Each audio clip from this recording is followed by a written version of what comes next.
Hello, this is Ralph K. Ginorio. Welcome to the last of 30 lessons on the historical background to the 9/11 terror atrocities. In lessons 1 through 29, we covered everything from the events themselves to the prophet Abraham and his revelation of God, all the way down through the Benghazi attacks, down to the proverbial current moment in the war on terror. So, what is there left to tell? Well, remember, history is good for two things. It's good for telling us who we are culturally. We are our individual selves plus our context, our time, our place, our culture. Love America or hate it. Love the West or hate it.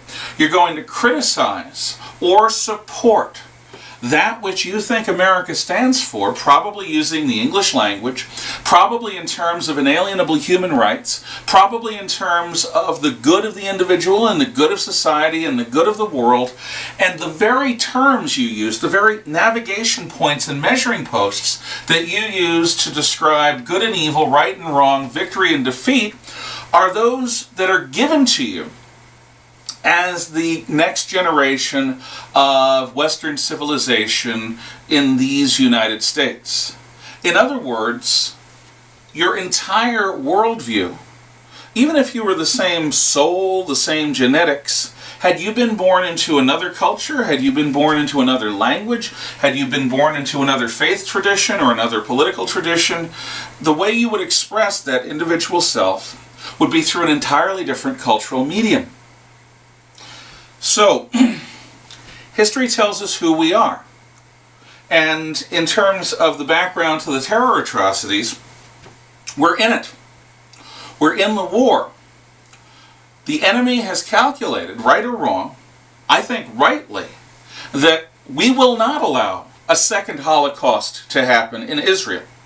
We will not stand by and say the problems of others are not our concern. As the next generation of jihadis or Arab armies marches through Jerusalem and marches through Tel Aviv and drives the Jews into the sea. We are in the way of those who wish to destroy the Jews of Israel and scatter them again or kill them. Moreover, there are many in the Islamist world who believe that their time is coming, that a new caliphate, perhaps led by a Mahdi, an Arabic or an Islamic version of a Messiah, will come and will bring the world under its heel.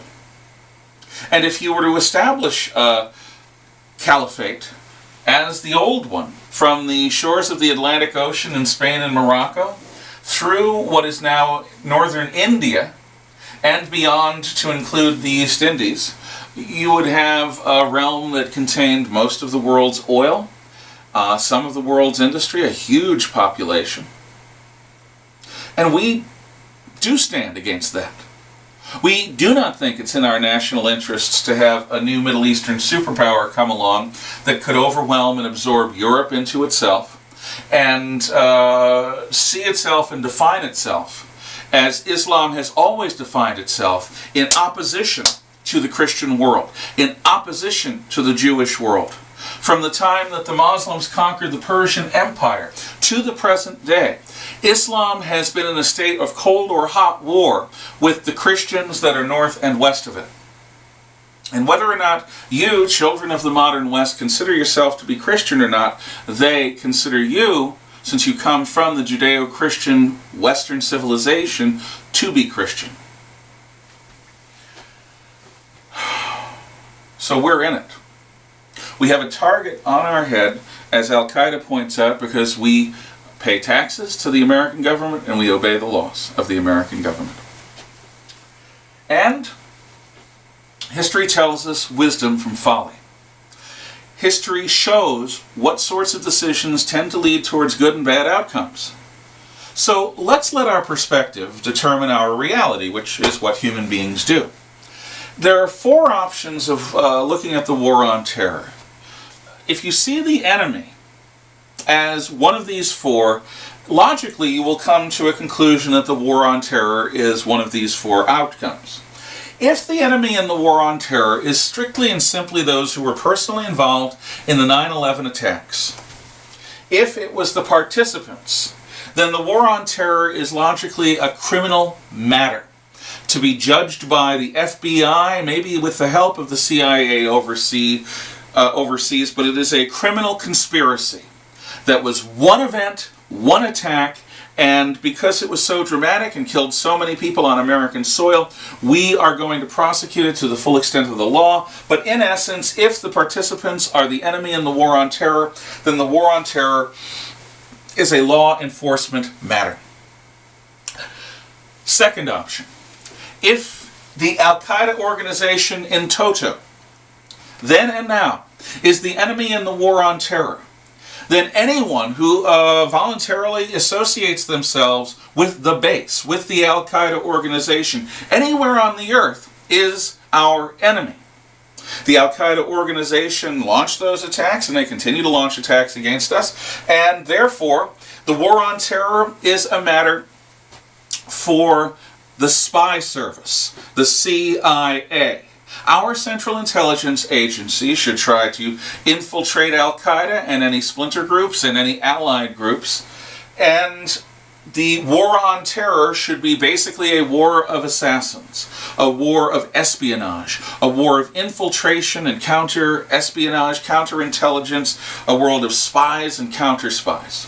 So, first option, participants in 9/11, then the War on Terror is law enforcement. Second option, the Al-Qaeda organization, then the War on Terror is an espionage matter to be handled by spy services. But if the War on Terror enemy is any significant terrorist organization, whether it calls itself Al-Qaeda, Hamas, Hezbollah, Amshan Riku, the Shining Path, or the Irish Republican Army, then the War on Terror is not just a law enforcement matter, and it is not just an espionage matter.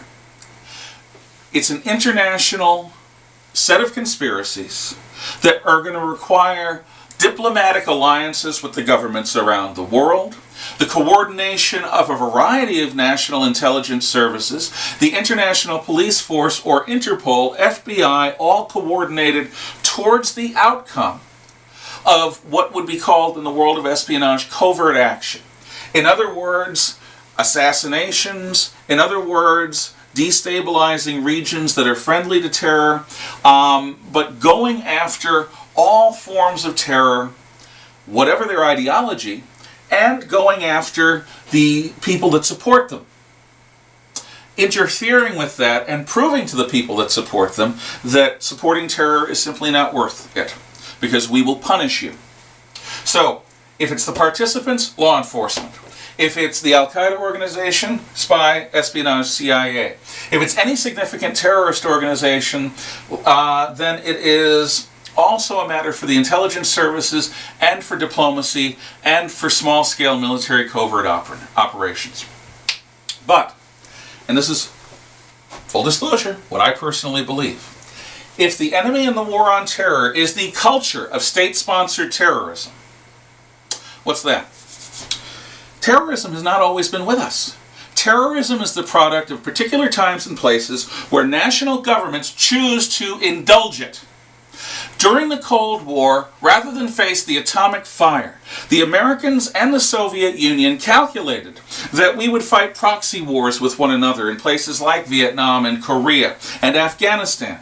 But we would also, as part of this covert war, engage in acts of propaganda like the moon race and engage in aiding our enemies and undermining, in aiding our allies and undermining our enemies, and to use full means, including criminal conspiracies that we give government support to. State-sponsored terrorism is a criminal organization usually dedicated to an ideology that gets government-class military support, government-class intelligence, government-class protection. And so they are much more dangerous. They are like a hybridized form of African killer bee. State-sponsored terrorism does produce the death of national leaders through assassination and the overthrow of governments and the death of thousands. So if it is the culture of state-sponsored terrorism, not merely the terror organizations, not merely Al-Qaeda, and not merely the participants in the 9/11 attack, then how do we fight the war on terror? Well, through military means. But not just the way President Bush fought them in Afghanistan and in Iraq. The center of terrorism on earth is the Islamic Republic of Iran. And I am convinced that until American tanks or a decent, civilized, non-Islamist government rules in Tehran, either we conquer them or we encourage the native Iranian people, who do not like being treated like they're back in the Middle Ages, to overthrow the mullahs. Until the current government in Iran is overthrown, there will be no peace in Syria, because Syria is a colony of theirs. There will be no peace with Hamas or Hezbollah, because they are agents of theirs. There will be no peace around the world, because everywhere on earth the Iranians support terror. Syria is a subset of Iran. But the truth is, that's a scary notion. That involves an aggressive war bigger than Iraq and bigger than Afghanistan. And everyone knows it would be costly. But the alternative is an ongoing state of non-peace and non-war, where we continue to be on the defensive and absorb a low-grade terror attacks every year, and our children and our grandchildren never know what peace is like. Because the concept of peace is no longer allowed, because instead, state-sponsored terrorism runs rife. If we are serious about winning the war on terror, and if the enemy in the war on terror is the culture of state-sponsored terrorism, and I wish President Bush had done this on September 12th, you make it clear to every government around the world you have a limited amount of time to divest yourself of interests in these organizations, and if you don't, we will overthrow you. We will overthrow you by reason or force, and we will place your domestic enemies in power. Are they perfect? No. Do they have to be democratic? No. But they won't be you. They'll be your domestic enemies. And we will help put them in power. We will destabilize you. We will overthrow you, and if necessary, we'll use our military to do so.